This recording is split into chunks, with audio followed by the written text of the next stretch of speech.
Ani kaasu lagasaati amma immoo gidduutti oduudhaan gaa isinitti himna. Oduu biyya keessatiin wayita eegallu yeroo baay'ee dhugaatii biiraatti kan fayyadamu nama. Oduun tibba kana magaalaa Cirootirraa nu gahee immoo tumaalessi re'ee tokko akkuma namaa biiraa dhugaa jiranuun jedha. Gabaasa waajjira beeksisaaf qunnamtii uummataa godina Harargee Lixaatirraa arganne kunooti.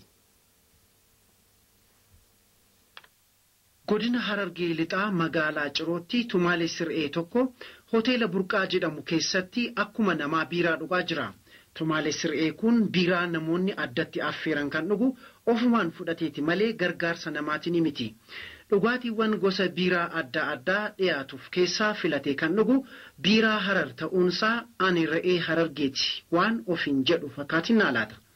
Re'een kun biiraa dhuguu qofa osoo hin taane hojii biroos qaba. Namoota hoteela kanatti keessummaa'uuf dhufan akkuma namaa asiif achi socho'uun simataa jira. Hiriyaan tumaalessa kana immoo filannoonsaa biiraa osoo hin taane jimaadha.